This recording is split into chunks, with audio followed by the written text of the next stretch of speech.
Daqui extrai-se o wolfrâmio, um metal que, ao contrário de outros metais que acompanham a humanidade há milénios, como o ferro, o cobre ou o próprio chumbo, é uma descoberta relativamente recente. É do século XIX e a sua utilização na indústria começa em finais do século XIX. Este mineral é extremamente duro, pesado, e tem também uma história pesada e negra, muito relacionada com a guerra e com todas as negociações que existiram entre Portugal e a Alemanha nazi e também os aliados, porque nós fornecemos wolfrâmio aos dois lados do conflito. Na altura, éramos o país que tinha as reservas mais acessíveis de wolfrâmio, que eram absolutamente indispensáveis para a indústria de armamento dos dois lados. Mas essa procura, sobretudo por parte da Alemanha, tem de facto essa carga negra e pesada, que tem a ver também com a expoliação dos próprios judeus e do ouro que entrou em Portugal nessa altura. E depois também tem uma história negra e pesada relativamente aqui a esta região, ou seja, isto foi um ouro negro que implicou que as pessoas abandonassem os campos e se dedicassem intensamente à procura deste mineral a todo o custo e de todas as formas. Fizeram-se fortunas fáceis, que rapidamente também desapareceram e, portanto, tudo foi muito fugaz. Foi um período muito intenso e que marcou o imaginário desta região de muitas formas, não apenas na paisagem, mas também na própria consciência coletiva e no próprio imaginário. O imaginário daqui, destas pessoas desta região da Estrela Sul, continua ainda muito ligado ao wolfrâmio, a esse período. Daí este projeto também chamar-se W74, porque W é o símbolo químico do wolfrâmio, 74 o lugar que ocupa na tabela periódica. E o projeto quer trazer um pouco essas memórias e quer valorizar essas paisagens em todas as suas dimensões.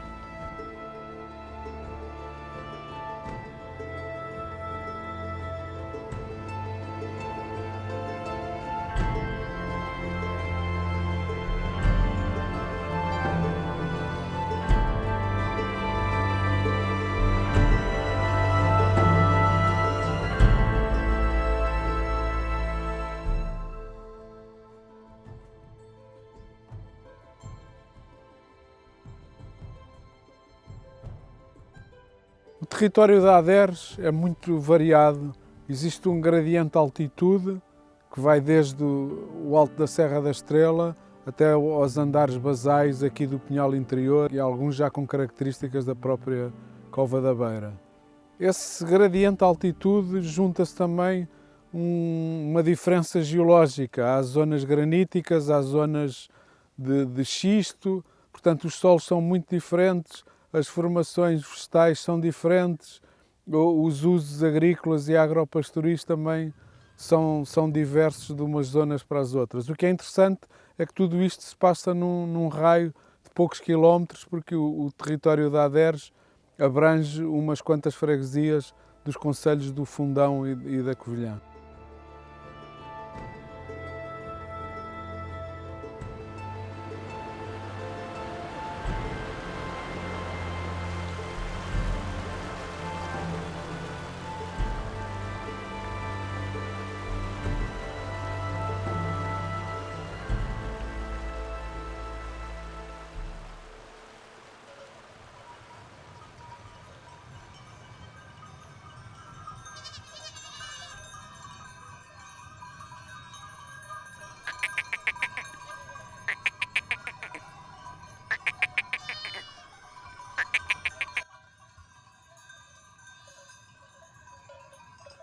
Estas que eu trago ainda é dos tempos dos meus pais, pronto, fui criando até hoje, pronto. É pretas ou pretas sarantes. Agora andei aqui por baixo, mas no verão vão a dormir para as Penhas da Saúde e corre a serra por cima. Agora corre a serra cá em baixo e no verão corre a serra lá em cima. Depois a gente fica lá, tanto de junho até o mês de agosto, setembro. Temos lá um abrigo, pois com certeza. A gente tem que ter um abrigo para dormir ao menos. já há 58 anos, depois eu com 8 anos, pronto, ainda andava só aqui por baixo e ia guardando aqui à roda. De 10, 11 anos já as guardava sozinho na serra e já lá dormia sozinho e tudo. Minhas andei umas 120, todas têm diferença, então portanto a gente conhece-as mais e já são muitos anos a lidar com isto. É pena não haver alguém que tenha a iniciativa de continuar com isto, mas isto tudo acaba.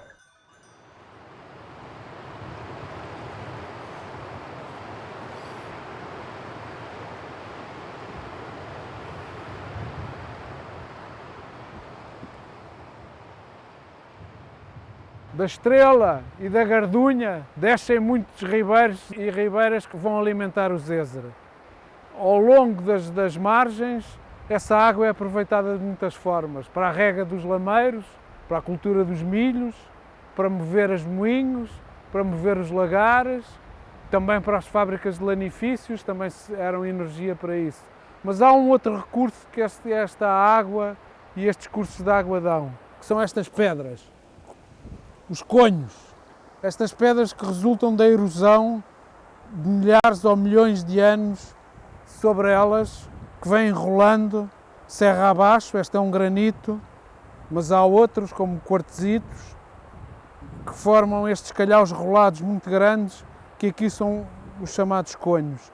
E a sua aplicação é feita para muros e paredes de habitações, porque eles são talhados de um lado, de uma face, e constituem uma marca identitária aqui da região da Estrela Sul e de outras regiões limítrofes.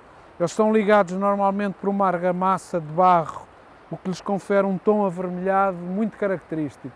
Especialmente aqui, nesta zona, esta é a Ribeira do Paúl, aqui na freguesia do Paúl existem ainda muitos exemplos desse tipo de habitações que foi muito referenciada no inquérito à arquitetura popular portuguesa realizado nos anos 50 pela atual Ordem dos Arquitetos. De facto, é uma verdadeira marca regional este tipo de construção e este tipo de utilização destas pedras desta forma.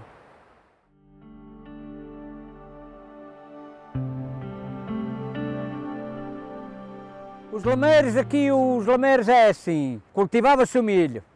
No fim de cultivar o milho, tirava-se o milho, praticamente ficavam a erva para os animais, para as cabras, e havia quem tinha vacas e assim, ficavam a erva todo o ano. Quando levantavam da erva, eram outra vez labrados o meu pai labrava-os com um cavalo. Agora havia cá muitas pessoas na bolsa, tinham terrenos aí para os altos, para a serra, onde semeavam as feijocas, batatas, semeavam, pronto, muita coisa, mas praticamente aqui na nossa terra era mais milho, a feijoca, feijão e as batatas. As batatas é o principal que ainda hoje as cultivam. Sim, lá para os altos semeavam feijoca, semeavam isso tudo.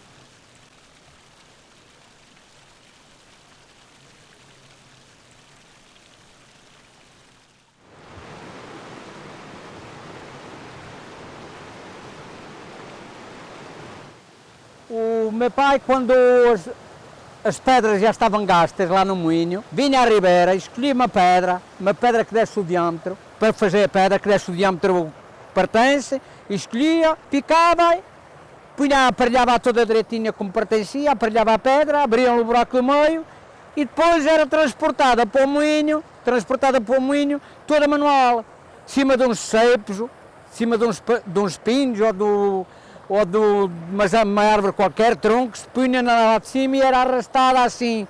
4 ou 5 homens arrastavam para lá a pedra e muitas vezes, quando não havia cepos, levavam-na a arbolar, metiam um pau no meio do buraco e levavam-na a arbolar até lá. É assim, aqui por cima, isto chama-se uma moeda, leva cá o milho ou centeio, é igual, tanto leva milho como centeio. Porque o que é que acontece? Para moer o centeio, a pedra anda mais baixa.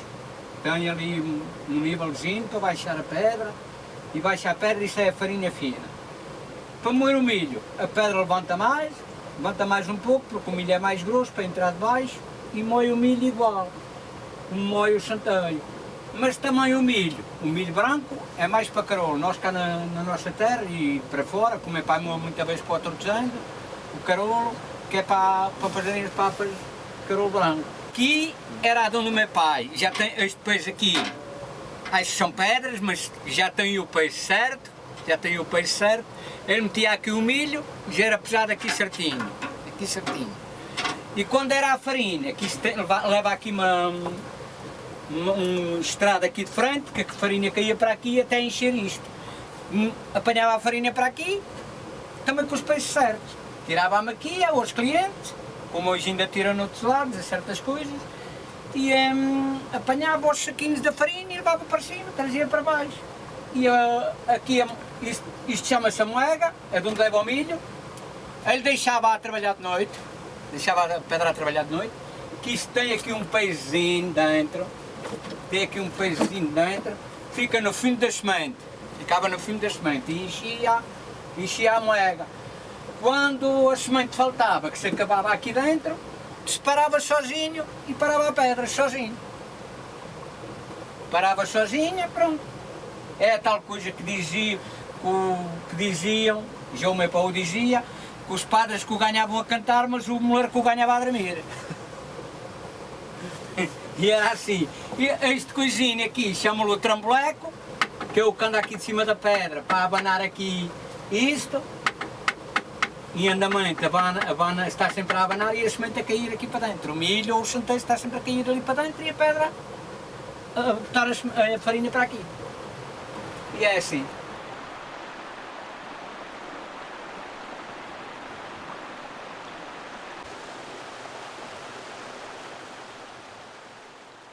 Na Estrela Sul vamos encontrar dois tipos de moinhos de água muito distintos. Temos um mais de montanha, mas não só, em que os desníveis são muito grandes dos cursos de água e existe um pequeno moinho de rodízio que funciona, em princípio, durante todo o ano.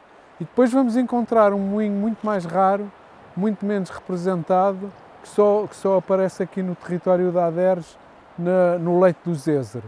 É um moinho que tem semelhanças com outros moinhos que existem na bacia do Tejo e também no Guadiana. É um moinho completamente diferente, é de maior dimensão e a estrutura é extremamente robusta, que lhe permite ficar, em alguns anos, completamente submerso. Ou seja, a construção, mesmo a cobertura, leva argamassa e ao cimento e tem um orifício superior de onde a água pode sair no caso de uma submersão rápida e, portanto, a pressão sobre as paredes não danifica a estrutura.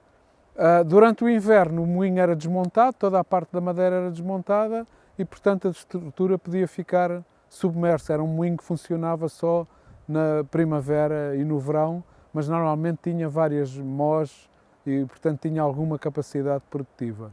Este aqui, a data de construção é de 1930, que é curiosamente a mesma data da construção de uma ponte que está ao lado, que liga ao Cabeço do Peão à aldeia de São Francisco de Assis.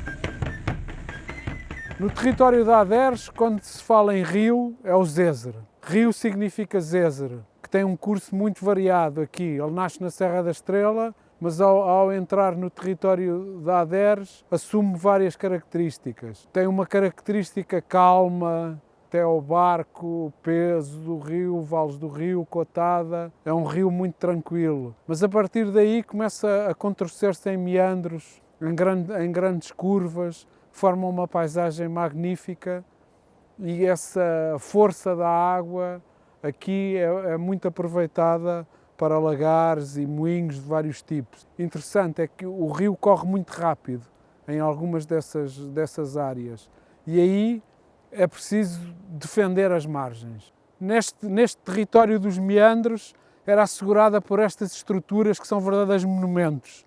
Estas estruturas, um pouco acima daqui de onde estamos, nós estamos em Janeiro, são chamados calços em Barco, Silvares, Orundo, chamam-se calços. Aqui chamam-se muito apropriadamente fortes, porque eles de facto têm uma fortaleza extraordinária. São construídos pedra sobre pedra, mas conseguem aguentar o ímpeto das águas do rio, conseguem quebrar esse ímpeto e a força erosiva sobre as margens. E por outro lado, têm também outra ação muito importante, é que retêm os lodos, os fertilizantes naturais que o rio traz e que servem de adubo natural para estes campos. Tinham ainda uma outra função, como são muito elevados, junto ao rio, por vezes tinham rodas hidráulicas associadas que permitiam elevar a água do rio e seguir por caleiras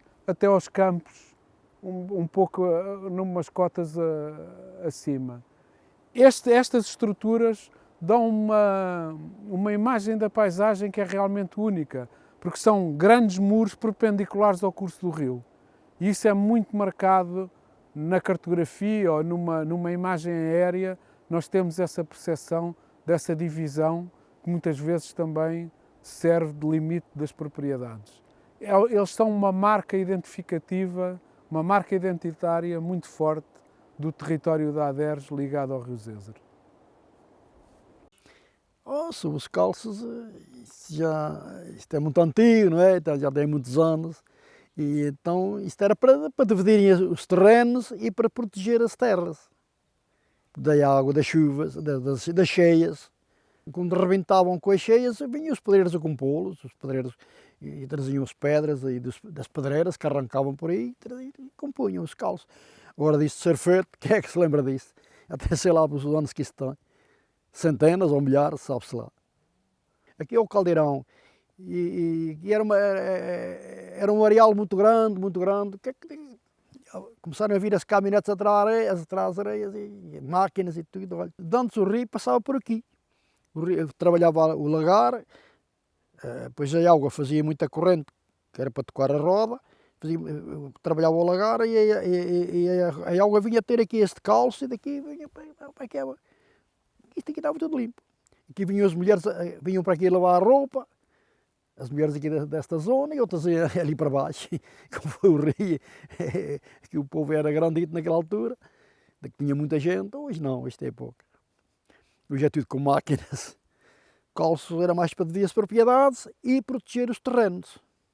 E quando o rio crescia muito,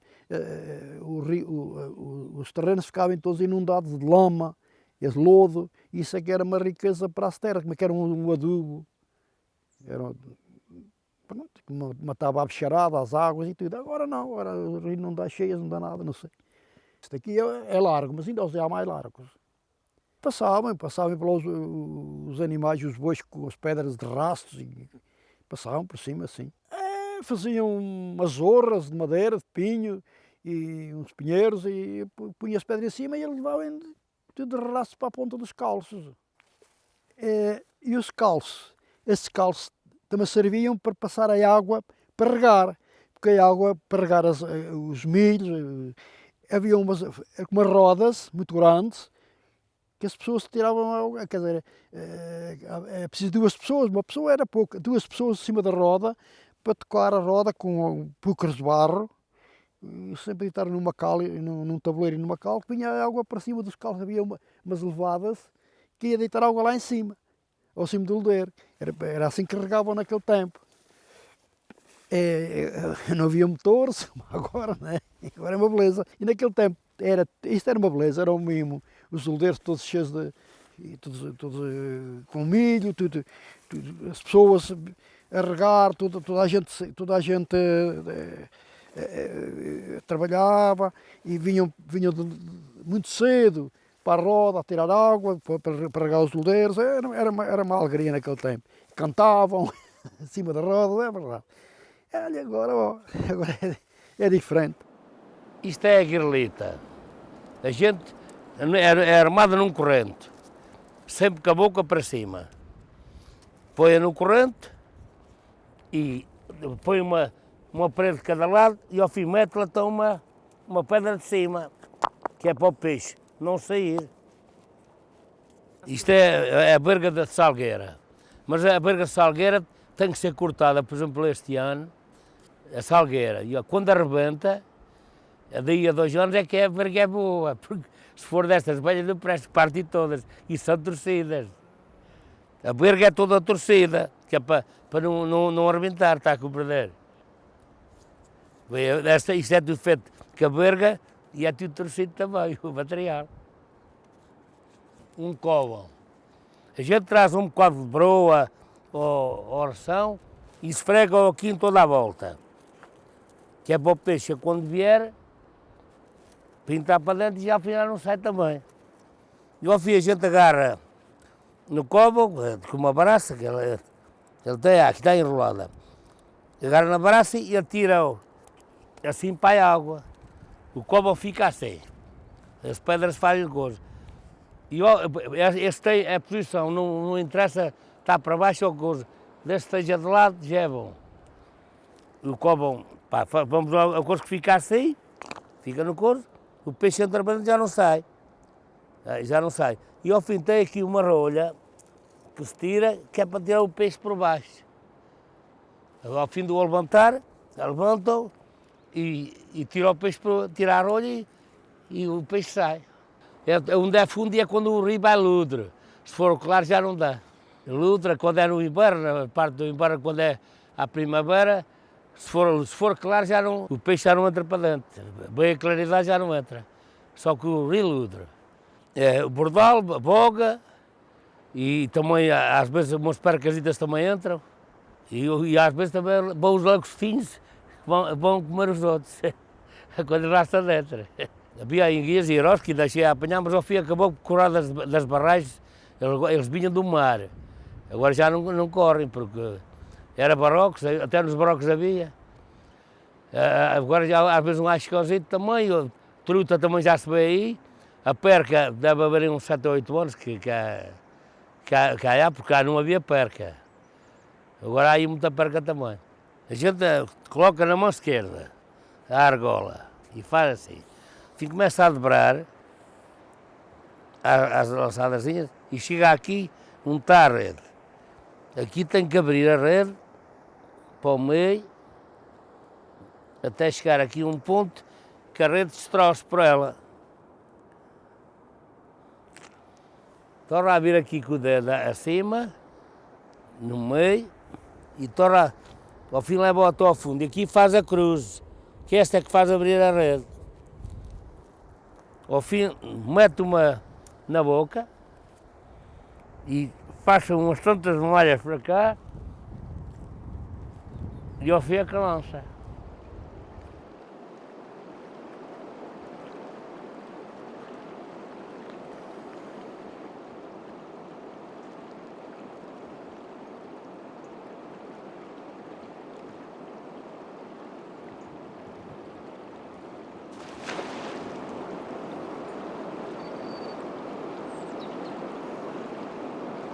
Se for bordalzito ou boga pequenina, frita-se e coisa, lava-se e coisa. Se for boga assim média, seca-se, a gente lava, põe numa bacia com uma camada de peixe e uma camada de sal. Está ali 2 dias e ao fim tira-os então para uns arames ou para coisa dos guarda-chuvas, pendurados no forno, era. Ao fim de aí 15 dias, quando eles estiverem já a coisa, mete-se numa bolsa de pano e vai-se tirando, mas ao fim para assar. É preciso ter 2 horas na água, que é para tirar um bocado do sal, então fica muito salgado.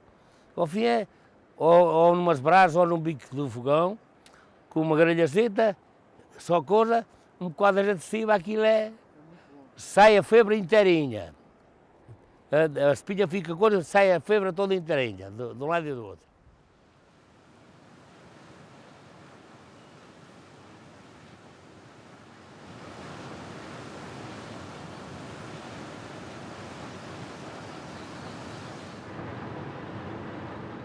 Estamos nas minas da Penasqueira, a maior mina do mundo ainda a trabalhar, uma mina que o primeiro registro data de 1881, onde já trabalharam 10.000 pessoas Entre 1935 e 44 trabalhavam nas minas da Penasqueira 10 mil funcionários, 5 mil no interior, 5 mil no exterior. Ainda mantém quase 300 postos de trabalho e é impensável esta mina vir a encerrar, porque é o único meio de sustento aqui para toda esta região. Estamos aqui no topo de 3 concelhos, Pampilhosa da Serra, Fundão e Covilhã, que é o concelho ao qual pertencemos. Esta mina, para verem a grandeza dela, se conseguíssemos juntar todas as escavações abertas ao longo destes 140 anos de exploração, ultrapassa os 6 mil quilómetros. Portanto, esta montanha, até mais ou menos 500 metros de profundidade, está toda perfurada e tem mais de 6 mil quilómetros de escavações. Até a década de 30 foi uma época muito difícil. Tudo era manual, não havia combustíveis, não havia eletricidade. Chegámos a ter a tração animal dentro da mina. Tínhamos o macho e a mula, por isso aqui está atrás de mim, a representar isso, a albarda. A perfuração era feita manualmente, com 2 homens, o boleador e o batedor. O homem que segurava a broca era o boleador, o batedor era o homem que batia com a marreta, e era assim que eram feitos os furos. Era assim também que se fazia a sustentabilidade dos tetos no interior da mina, porque podia desabar e matar os mineiros. Isto era nas passagens, nas galerias principais. Agora, nos locais de trabalho, chamado desmonte, eram feitas pilhas de madeira. Eram troncos com 2 metros de comprimento, cerca de 15 centímetros de diâmetro. Deixámos de utilizar madeira no início da década de 80. E foi, de facto, uma evolução enormíssima no interior da mina. E conforme vamos explorando, depois vamos abandonar esse local e, passado uns anos, há locais onde o teto junta-se com o piso, esse local acaba e já não pode ser visitado. Aqui temos um poço vertical, tem cerca de 25 metros de profundidade, aberto há mais de 100 anos, aberto manualmente, onde os mineiros trabalhavam com os martelos pneumáticos, sempre em sentido ascendente, de baixo para cima, tudo isto era perfurado assim. É um trabalho muito difícil e muito perigoso. Nós avançávamos cerca de 1 metro de cada vez, portanto, fazia-se os patamares, perfurava-se, metia-se o explosivo, retirávamos os patamares, saíamos para fora, rebentava o explosivo, voltávamos a pôr os patamares e era assim que se avançava. Portanto, para fazer um local, uma chaminé destas, por vezes eram precisos meses de trabalho árduo. Infelizmente também com alguns acidentes. Estas chaminés ainda hoje são feitas, servem, algumas delas, para ventilar os diversos pisos por onde vamos passando, mas a maioria delas serve de depósito, chamada torva, para despejarmos os minerais que exploramos em cada piso. Depois passam no fundo os vagões para trazer os minerais cá para o exterior. Portanto, essas chaminés são ainda hoje muito úteis à nossa mina. Há locais onde de 100 em 100 metros sempre fazer um poço vertical dessas chaminés. Aqui está o elevador, não só para o equipamento, era uma coisa idêntica a esta quando deixámos de fazer os patamares em madeira, chamada foguetão, chamamos-lhe jaula. Era assim que subia e descia nas chaminés. Uma coisa difícil, porque era ar comprimido, nestas pequenas máquinas que estão aqui, neste pequeno motor ligado ao ar comprimido, com o cabo de aço, era assim que subia e descia no interior da mina. Uma coisa curiosa, também tínhamos muitos ratos na nossa mina, que era raro matarmos um rato. Aliás, dávamos os restos da comida, da merenda que trazíamos para a mina, dava-se aos ratos, porque se chegássemos a um local de trabalho, entrada do turno, e víssemos os ratos todos juntos a tentar fugir, ou por uma chaminé, ou uma passagem qualquer, era sinal que o teto estava para desabar. Portanto, era um sinal de perigo. Nossa mina, na época, tivemos no início, dado que trabalharam aqui 10 mil pessoas, 5 mil no interior, 5 mil no exterior. As do exterior, o wolframio que apanhavam, vendiam logo diretamente à mina, recebiam imediatamente o dinheiro, e chegámos a produzir cerca de 250 toneladas de wolframio por mês. Hoje somos apenas cerca de 270 pessoas, produzimos uma média de 70, 80 toneladas de wolframio, 30 de cobre e 10 de estanho por mês. Isto é a média. Uns meses um pouco mais, outros meses um pouco menos, mas é a média. Mas para retirarmos estas 120, 130 toneladas de minerais, temos de tirar em bruto por mês cerca de 60 mil toneladas de xisto, porque toda a nossa mina é em xisto, e só daí depois é que é ali na nossa lavaria, no exterior, é que é tratado, e toda esta escombreira aqui ao nosso lado tem 2 km de comprimento, 200 metros de altura, todo aquele material já saiu do interior da mina. Só a partir de 1930 é que foi construída uma central de ar comprimido, primeiro com 500 cavalos de potência, depois passou a 1600 cavalos de potência, e então tudo começou a trabalhar a ar comprimido no interior da mina. Esticámos quilómetros e quilómetros de tubarias, parecem os martelos pneumáticos, mas trouxe-nos também um problema grave, que foi o ar comprimido, dado que tudo era ar comprimido, produzia-se muita poeira. Ao produzir muita poeira, apareceu a silicose. Os mineiros tiveram esse terrível mal chamado a silicose, onde gente jovem, por vezes, morria com os pulmões obstruídos. Esse foi talvez o maior problema que existiu na Panasqueira. Não de acidente, mas sim de facto de silicose. Não só na Panasqueira, mas todas as minas trabalhavam com ar comprimido. A perfuração foi uma época muito difícil. Este museu foi construído por mim. Ao longo dos 12 anos que fui autarca, fui guardando todo este equipamento. Quero-lhes dizer que cerca de 80% do material que aqui está dentro guardei, talvez alguns sem a empresa saber, porque infelizmente em 93, quando isto encerrou, tudo foi vendido para sucateiros e não houve ninguém, não houve entidade nenhuma que conseguisse segurar esse equipamento. Portanto, fui guardando ao longo do tempo e agora, ultimamente, a própria empresa, portanto, a Beira Alta, concessionária da mina, tem ajudado na doação de alguns equipamentos para a mina. Vamos brevemente iniciar a reconstrução do nosso antigo refeitório, uma área com 1000 metros quadrados, onde irá ficar implantado o nosso centro interpretativo mineiro. O museu nasceu, isto era um antigo depósito de combustível, que abastecia aquela central de ar comprimido que falei há pouco, levava 180 mil litros de combustível, e outro caso curioso é que em 1937, tudo isso foi construído manualmente, ainda rebitado, não havia soldas. Em 1937, Salazar, para passar o alvará deste depósito, considerou como reserva territorial do Exército. Portanto, esse depósito deixou de ter utilidade. Eu pedi-o à administração, e ele, sem saber para o que era, imaginei o gasómetro, que é a tradicional lanterna do mineiro. Portanto, o local onde nos encontramos imita a tradicional lanterna, só que tem 15 metros de altura, 6,30 metros de diâmetro e 20 toneladas de peso. Tem 13 pisos, todo este equipamento em exposição, cada peça que está aqui tem a sua história.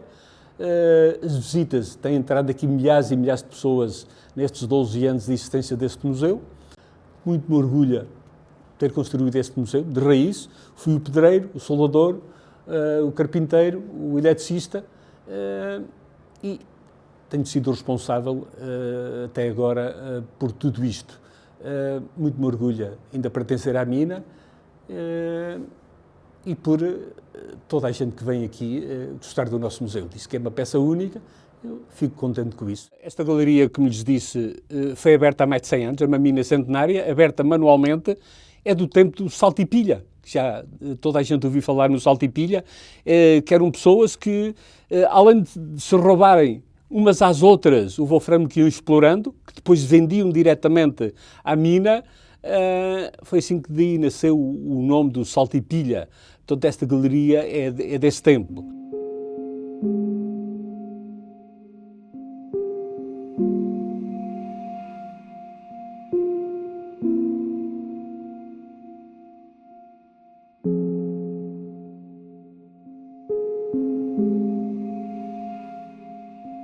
O saltipilha era uma pessoa, ia com um grupo de homens para irem a explorar a mina. Saltipilha que era para não haver aquele boato que ia roubar ou que ia, não é? Que ia fazer um assalto. Aquilo era roubo. Na altura, se eles eram presos e eram condenados, era roubo. E eu já me lembro dizer ao meu pai, tire-se disso, isso aí é roubo. E ele dizia assim, aqueles que lá estão a mandar e aqueles coisas ainda são mais ladrões do que nós. Nós vamos aproveitar as coisas que eles deixem para trás. Mas, de vez em quando, havia um esperto lá na mina da QG, que eram chefes, na altura, falavam cá fora. O meu pai não era sozinho o chefe, Havia mais dois, por exemplo, mais dois, que eram os cabeças. E dizia para eles que tal dia vamos lá porque está tudo já em condições para entrar para a grande porta. E eles então, eu sei disso muito porque eu era garota, mas eu via a minha mãe e põe a contar quando eles eram presos. E o meu pai dizia, não digas isso porque a minha mãe era assim como eu, não tinha medo de falar, doesse é quem doesse. Mas o meu pai era mais reservado e dizia, não digas isso porque podem... Eu não quero cá saber se tu fores preso, vão todos ou nenhum. Não é assim. E depois entravam, mas já estava tudo preparado para eles serem presos, na altura. E depois ia ali para a prisão da Covilhã, que ficavam lá, por exemplo, uma temporada grande. Alguns chegarem lá há bastante tempo. Mas os outros ajudavam à fiança para eles saírem. Ajudavam-nos para sair, mas tinham que entrar com o dinheiro. Algumas pessoas não tinham e para impedir a este senhor do mineral e para ficavam toda a vida a dever os favores. Aqui era uma pobreza. Trabalhava nos campos para aqueles... Havia 2 ou 3 mais ricos que trabalhavam dias inteiros a cavarem terrenos para semearem e às vezes não ganhavam nada, comiam eles e não levavam nada para casa. Tinham que se desenrascar assim no mineral. Aqui havia o mineral, tinham que se desenrascar assim no mineral. E como o meu pai havia aí muitos que queriam ir para o mineral. Era uma malta muito grande, os mestiços, estes trabalhavam lá mesmo. Eu ia com a minha tia, uma tia minha, a levar lá as merendas o fim de semana, íamos para os caminhos, lá a levar, e para toda a semana. Era a roupa lavada para a cama, a comida, e depois quando morria lá uma pessoa, isto também é muito importante, morria lá uma pessoa na mina, era quase todas as semanas uma pessoa que lá morria. Porque aqui era tudo abrangia a mina, aqui todas as terras. Não era só Orondo, nem Silvares, nem nada. Vinham até dali perto da Covilhã e tudo. E depois vinham, já me lembro, vinham com as pessoas mortas às costas. Não havia estradas. As estradas aqui já foram feitas. Eu a lembrar-me delas. Já tinha uns 12, 13 anos quando esta estrada foi feita. Ou mais. E vinha para aqueles caminhos com eles às costas e a gartada toda, a malta toda, que nessa altura havia muita gente. Íamos àquela ponte, que ali está cá a ponte, esperá-los para virem ser enterrados aqui, às costas. Nem os carros de hoje iam lá, tinha que ser para o caminho, na altura. E morreu muita gente. Nós tínhamos um trauma aqui das pessoas que lá morriam. De vez em quando já diziam, pessoas novas, rapazes novos que andavam, que iam para lá, de vez em quando já vinha, olha, morreu fulano, lá víamos nós a correr, a vê-lo vir para ali. Né? Muita gente lá morreu aqui de Orondo. Aquilo era um filme de terror, porque aquilo não, agora diz que já está melhor, mas na altura só um e o último é que iam para... Eles preferiam andar nos buracos que lá irem para dentro. Pois, desciam para aquilo, para as chuminés, era as chuminés, que ainda lá estão as chuminés, ainda lá há muita chuminé. Eram uns buraquinhos assim que cabia o corpo assim a ir para baixo. Eles às vezes tapavam-nos, mas eles tapavam-nos e entravam. Com umas cordas. Eles não ficavam lá porque levavam as cordas. Já me lembra, o meu pai tinha ali, nós morávamos ali numa casa que ali está, e lembra-me dele trazer aquelas cordas todas, muito grandes, que aquilo ainda era fundo, porque é um monte. E eles andavam em fundo, não é? E eles desciam naquelas cordas, com as picaretas, com tudo, e depois metiam os sacos nas cordas e estavam os outros cá em cima a puxar. Havia uns tontos cá em cima a puxar o mineral para cima. Era assim que fazia, não era para as galerias, não havia lá galerias para eles. As galerias só entravam quando eram combinado, com os que lá trabalhavam, para roubarem mesmo a sério. Aí é que traziam um tibum, nem era preciso lá estarem as mulheres a irem a arranjar à ribeira, já vinha todo preparado. Eram as mulheres que lavavam na ribeira, dias inteirinhos lá na ribeira a lavar. E eles tinham que o vender aqui a este senhor, porque este senhor também não era de confiança, porque os podia mandar prender.